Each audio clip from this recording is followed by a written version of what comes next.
Yo, fam, what's good? Get comfy, 'cause I'm dropping a chic truth bomb to wake y'all up. Most in North America? Y'all weren't born when this mess kicked off in the late 1800s, creeping slow like fog till it choked out the sun. Leftist vibes slithered into schools, twisting minds and torching love for Canada and the US, generation by generation, till our foundations, society, culture, laws, beliefs, got nearly erased. We're diving into how Howard Zinn's A People's History of the U.S. lit the fuse with its warped take, painting our nations as villains while skipping the good. That book was the OG spark, with textbooks from grade school to college stealing its playbook, pushing a narrative that's got kids hating their history. Scholars, educators, and loudmouths kept this left-leaning train rolling, straying from core values that made us strong, fulfilling Lenin's words, "Give us one generation." Chinese communist cash, flowing through Confucius institutes, poured gas on this, targeting our four olds, ideas, culture, customs, habits, to gut Canada and the US from within, no bullets needed. This slow sabotage duped our people, fractured families, and hollowed out economies and values, leaving both nations teetering on self-destruction's edge. Few grasp how this poison sunk deep, eroding our bedrock, but y'all gotta hear this.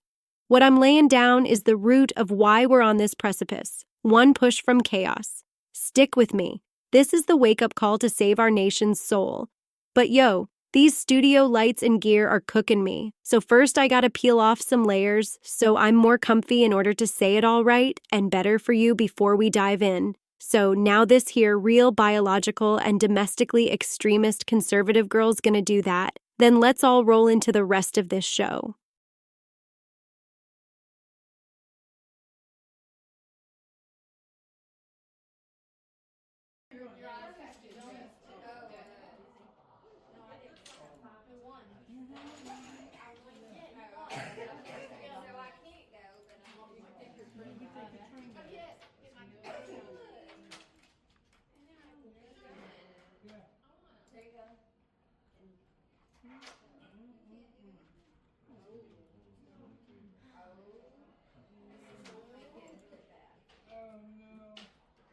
Tell that bodyguard to move the fuck over. She's right in my light. She's right Really in my help me light. get out of this. Hey, girlfriend, I'm...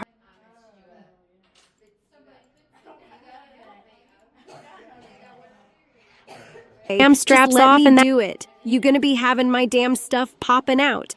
And that's all we need to do now is to have my damn titties fall out on camera. Hey, girlfriend, I'm hurrying this I got one. It. The one now you... where's that damn script I wrote? Who the hell wrote this and that's not what I wrote? Tabornak. Hell with it. I'm just gonna go on like this. Fuck it. Okay, just you do tell it him then. to cut in Damn. and roll Oh my it. God.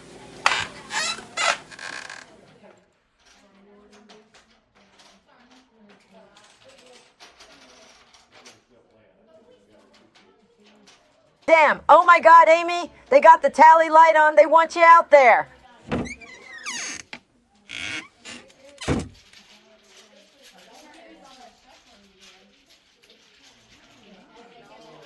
Bonjour, good morning, mon ami, and welcome to a journey that'll seize your soul. I'm Amy Suzanne, WDBG's CEO and your show host, as well as your personal guide du jour on North America's rising. And mon Dieu, today we're diving deep into the shadows of history to unearth the raw, unfiltered truth behind why Canada and the United States are in such a tangled mess. So now buckle up and brace yourself for a wild ride back through time, peeling back the layers to expose the root causes of our modern chaos. Millennials, Gen X, Gen Z, and yeah, even you wise boomers, ya all need to really listen up as this tale and journey back through time is especially for ya all, as only a few born in the last 6 decades know the real history, the hidden dynamics that have knotted and rotted our nations. So, open your hearts and minds, and let's dive into and discover the real truth we're about to bear ensemble. You'll walk away seeing the world clearer, and hopefully roaring to fix what's gotten broken. Merci for being here. Your presence fuels this adventure. Hit that subscribe button, ring my bell, mon chéris, and let's dive headfirst into the truth. So now, without further ado, let's roll into the heart of this here educational and totally awakening little journey we gonna ride through together this morning on North America's Rising. Hey, North America's Rising crew, it's Amy Suzanne, coming at you live with that vrai true Detroit grit and a splash of joie de vivre, joy of life. Buckle up, 'cause we're diving into how our schools went from flying the flag high to flirting with Marxist manifestos. How'd we get here? Who dropped the ball? Let's unpack this Marty shit show mess of a situation. Back in the late 1800s, schools in the US and Canada were all about patriotism. Patriotism. Kids saluted the flag, learned why their country was the cat's pajamas, and soaked up respect for leaders. Horace Mann in the States pushed schools to churn out good citizens, while Canada preached peace, order, and good government. But then, boom, the progressive era hits in the 1890s, and John Dewey starts preaching a new gospel. Schools ain't just for memorizing facts, they're for teaching kids to think. Sounds cool, right? But it's the first crack in the armor. Suddenly, it's less about God bless America and more about questioning the system. Pas mal, not bad, but it's a slippery slope, folks. By the 1920s, things get spicy. The Great Depression's got folks broke and angry, looking for answers. George Counts at Columbia's Teachers College drops a bomb with his 1932 pamphlet, Dare the School Build a New Social Order? He's telling teachers to be revolutionaries, to fix society's mess. Not commie level, but close enough to make conservatives clutch their pearls. In New York, AFT Local Number 5 starts pushing communist vibes in places like Harlem. Canada's quieter, but socialist ideas creep in through labor folks in Toronto and Montreal. Patriotism's taken a back seat as teachers question the rosy history we've been fed. Hey, let's roll into the Cold War 40s and 50s, where the paranoia's thicker than molasses. McCarthy's hunting commies in every classroom, scaring teachers straight. Truth is, most educators ain't reading Marx by candlelight, but the fear's real. Kids are taught to duck and cover, but also to think hard about their country's flaws. Historians like James Adams poke holes in the America's perfect story. In Canada, the space race pushes science over flag waving. By the 60s, Sacrament, holy cow, the new left's born, and it's a game changer. Students, fired up by civil rights and anti-war protests, are pushing back. Herbert Marcuse, this neo-Marxist guru, tells kids to question everything. Government, capitalism, the whole deal. Campuses turn into battlegrounds. Students for a democratic society in the States and similar crews in Canada demand change. They want schools to teach about inequality, not just Betsy Ross and McDonald. Teachers, fresh out of radicalized universities, bring that fire to high schools. It's not about saluting leaders anymore. It's about calling them out. Some of that's needed, but they forgot how to balance it with pride in what's good about our countries. The vibe's shifting, and patriotism's getting sidelined for critique. That's when folks start whispering about schools going left, and mon Dieu, they ain't wrong. All right, let's hit the 70s and 80s, when the lefty stuff sets up shop in schools for real. Multicultural education, bilingual classes, women's studies, all popping up to give voice to folks who've been ignored. Noble? Sure. But the pendulum swings hard. In the U.S., laws like the 1975 Education for All Handicapped Children Act push inclusivity, tied to a broader shift towards social justice over tradition. Canada's doing similar stuff, especially with Indigenous voices, questioning the colonial story. Teachers' unions, like the NEA and AFT, all pushing progressive reforms. Universities churn out teachers steeped in Marxist-flavored theories, mixing feminism, race, and class into a new classroom gospel. By the 80s, scholars like Jay Weiner at UCLA pushing Marx and dope. It's not just about economics. It's about culture, power, who's got it, who don't. This stuff trickles to K-12, where teachers lean into critical lenses over flag waving. Parents start noticing, and they ain't happy. The train's left the station, mes amis, my friends, and it's heading left fast. Schools ain't just teaching kids to think, they're teaching them to rethink everything, sometimes tossing out the baby with the bathwater. Now let's cruise into the 90s and 2000s, where this lefty vibe solidifies like cement. Critical race theory, gender studies, all that jazz starts shaping curricula, especially in urban schools. Ibram X, Kendi's pushing anti-racist education, saying we gotta face systemic flaws head on. Fair point, but conservatives are screaming indoctrination. In Canada, multiculturalism's king and Indigenous reconciliation's rewriting history books. Ain't nobody saluting the Queen, they're debating her legacy. By 2014, the AP US history frameworks got folks like Larry Krieger losing it, saying it's too negative about America. Fast forward to 2024, and Congress is passing the Communism in Teaching Act to keep Marxist vibes in check. Say foo, it's crazy, right? But this ain't just about curriculum. It's a whole vibe shift. Schools went from teaching kids to love their country to teaching them to question it. Sometimes that's good. Blind patriotism's a trap. But when you lean so hard into critique that kids don't know what's worth celebrating, you've lost something. That's where we're at, folks, and it's got North America divided, from school boards to dinner tables. So, how'd we end up in this mess? Let's break it down. Decor, okay? First, you've got intellectual heavyweights like John Dewey and George Counts, setting the stage for schools to be social change machines.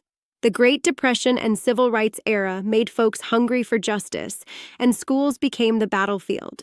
Universities pumped out Marxist-Lenin teachers, and the 60s counterculture, feminism, all that. It pushed educators to ditch the old rah-rah for something more critical.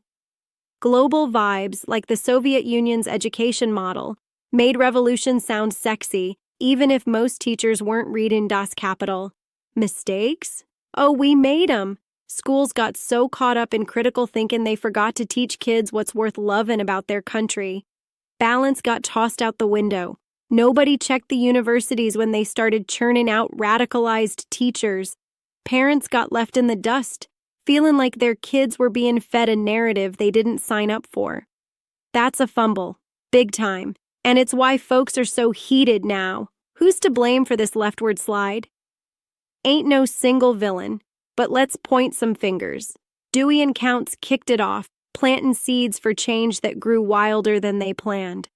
Herbert Marcuse and the New Left turned campuses into radical hubs, and folks like Ibram X.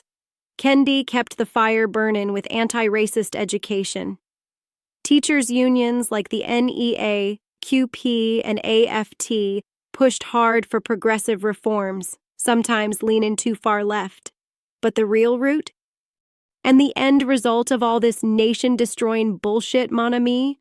It's a sinister, slow-motion unraveling of trust in our North American institutions, government, church, the whole damn backbone of our society. This isn't some accident, no random fumble. It's a calculated playbook, ripped straight from Mao's Little Red Book, designed to torch the four olds, customs, culture, habits, and ideas, while gutting the rights, choices, and freedoms of our capitalist West. Don't kid yourself, Mayshares, my dears. Communist China's fingerprints are all over this, orchestrating a silent invasion to make generations of Americans and Canadians lose faith in the system that built their nations. How? By slithering into our schools, turning educators into unwitting pawns. Once, teachers championed the values that forged America and Canada: liberty, individuality, pride in our shared history. Now, too many are dismantling those foundations, slicing up our heritage like a dissection lab frog, often forgetting to stitch it back together. This isn't just teaching history, it's pushing a worldview, a near-religious zeal to fix society by torching what's deemed broken. But here's the kicker: they rarely rebuild. They leave our kids with questions, doubts, and zero pride in the principles that made North America a beacon of freedom. The impact? It's a cultural earthquake, splitting us apart. Schools tilting hard left, have polarized us to the breaking point, mon ami. Conservatives scream indoctrination. Progressives shrug, calling it facing facts. Both sides dig in, and the divide deepens, leaving our nations fractured, our trust eroded, and our future on shaky ground. May shares, my dears, this is no accident. It's a war on our values, and we're losing ground fast. And the end result of all this nation-destroying bullshit, mon amis?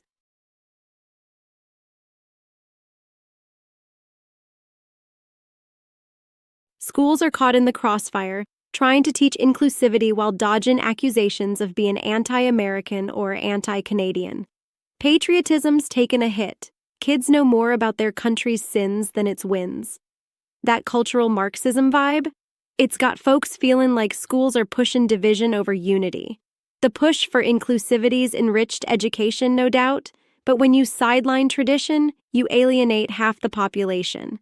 Parents are mad, feeling like their values got steamrolled. And kids? They're caught in the middle, learning to critique before they learn what's worth fighting for. That's the real cost of this shift, and it's why we're all yelling at each other instead of building something together. So what's the deal with how this happened? It's a century of choices, some good, some sloppy. Progressive educators wanted justice, but they didn't balance it with pride. Universities got too cozy with radical ideas, and nobody pumped the brakes. Parents got sidelined, and now they're fighting back. It started with Dewey's push for critical thinking, got wild in the 60s with student protests, and cemented in the 90s with critical theories like CRT. Each step made sense at the time, fixing inequality, giving voice to the voiceless, but it tipped too far. Schools forgot to teach kids why their country's worth loving, focusing instead on what's broken. That's not education, it's a mission to cord, okay? And when education turns into a crusade, you lose the plot. We're here 'cause we let the pendulum swing too far left without checking it. All right, let's zoom out and look at the big picture. This shift ain't just about schools. It's about how we see ourselves as nations. The move from pride to critique has left us fractured. In the US, folks are duking it out over history curricula, with some saying it's too negative, others saying it's just truth. Canada's wrestling with the same, especially around Indigenous history and multiculturalism. Both sides got a point, but neither's got the whole truth. The mistake was thinking we could teach kids to question everything without giving them something to stand for. That's where the left's quasi-religious vibe comes in. Marxism, CRT, it's less about facts and more about a lens, a way of seeing the world as broken and in need of fixing. But if you only tear down, what's left? That's the question we're grappling with now, Decord, okay? So, where do we go from here? We can't go back to blind flag waving. That's a trap too. But we need balance, s'il vous plaît, please. Teach the good, the bad, the ugly. But don't forget the good. Kids deserve to know why their country's worth fighting for, not just what it's done wrong. Teachers gotta step up, parents gotta speak up, and schools gotta listen. We can't let this divide fester, or we're handing the reins to extremists on both sides.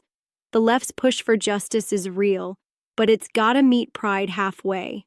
Otherwise, we're just yelling past each other, and our kids are the ones paying the price. Let's rebuild a system that teaches critical thinking and love for what's ours, so we can move forward together. Let's wrap this up. Let's get North America's rising. This journey from flag-saluting schools to Marxist-leaning classrooms didn't happen overnight. It's a century of shifts. Progressive ideas, social upheavals, universities gone wild, and trust in institutions tanking. We fumbled by leaning too hard into critique without balancing it with pride. Dewey, Counts, Marcuse, Kendi, they all played a part, pushing schools to be change makers. But when you only focus on what's broken, you forget what's worth saving. That's why we're polarized, why parents are mad, why kids are confused. It's on us to fix this marred mess. Yup, North America, my fam across the USA and Canada, we've got a fire to put out. Our schools, once the bedrock of nation building, now question the very foundations they were meant to uphold. And let's not kid ourselves. Commie cash and ideology, seeping into our classrooms like a slow poison, have carved a nation-wrecking path, tearing at the principles that forged our proud nations. This isn't just a hiccup. It's a cultural, societal, family-shattering tangle that keeps feeding itself, unraveling the pride, freedom, and unity America and Canada were built on. The left's push for justice and equality? Those aren't the villains. Hell, they're noble in intent. But they can't stand alone, stripping away our love for our history, our founding principles, and the nations we've sweat and bled to build. We need educators who ignite young minds to think critically and love their country, not just deconstruct it into dust. Parents, this is your wake-up call. Your voice is a thunderclap. Schools, hear us loud and clear. We're done scrapping over crumbs. It's time to rebuild something fierce, something true. Let's strike that balance, mes amis, my friends, and show the next generation what North America's heart is made of: grit, pride, and unyielding spirit. So keep your eyes locked on this fight, fam. Hit that subscribe button, stay in the game, and let's take back our story. Keep it real, keep it proud. Amy Suzanne, signing off. Now before this girl ghosts for the morn, let's shine a light on our friends over in France and in the D. All right, fam, before I bounce and take you to vibe with some friends in France and the Motor City, let's wrap this up with a tight, no-frills summary of the truth bombs I've dropped on today's show. This one's for all you in Canada and the US still holding on to a sharp, unclouded mind, free from the grip of leftist and commie fog. Here's the real deal, boiled down to the core. Since the late 1800s, leftist ideologies have steadily infiltrated North American schools, eroding love and respect for Canada and the United States among students, with each generation compounding this disdain through education systems that perpetuate and amplify anti-national sentiment. This process began with early socialist and Marxist influences in academic circles, which criticized capitalism and national pride as tools of oppression, gradually reshaping curricula to emphasize systemic flaws over patriotic values. By the mid-20th century, these ideas gained traction through influential figures like Howard Zinn, whose textbook, A People's History of the United States, presented a skewed, lopsided narrative focusing on America's failures, slavery, colonialism, and inequality, while downplaying its achievements and ideals. Zinn's work, widely adopted in schools, framed North America as inherently unjust, fostering guilt and distrust among students toward their nation's histories and institutions. Over decades, this narrative has been reinforced by educators trained in these ideologies, creating a self-perpetuating cycle where each generation teaches the next to view Canada and the United States with increasing contempt, undermining cultural cohesion and national identity. Simultaneously, Chinese communist influences have exacerbated this trend, covertly funding North American academic institutions through programs like Confucius Institutes and Islamic cultural.orgs, which subtly promote anti-Western sentiment and align with the Marxist goal of dismantling the four olds: old ideas, culture, customs, and habits, as well as other Islamic rooted in old Muslim Brotherhood ideology, but whom and which professed and alleged to be only harmless cultural groups have for decades all acted throughout North America to weaken both nations internally. This strategic infiltration avoids direct confrontation, allowing foreign powers to erode North America's social fabric, economy, and family structures without firing a shot.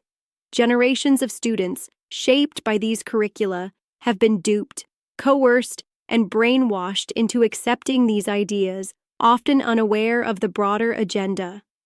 The result is a fractured society where citizens, lulled by decades of ideological conditioning, have unwittingly allowed their nation's values, economies, and cultural heritage to erode, leaving Canada and the United States vulnerable to internal collapse. This awakening demands a reckoning with the education system's role in perpetuating division and a call to reclaim the pride and unity that once defined these nations. And that's why fixing North America's educators, teachers, their teachers' unions, and entire educational systems should be first on the agenda of everyone. Well, that's the wrap-up, short and sweet, laid on you all by this here girl Amy, who's now gonna take y'all over to our friends in France and the Motor City, the 313 Big D, before this here girl ghosts. Till next show.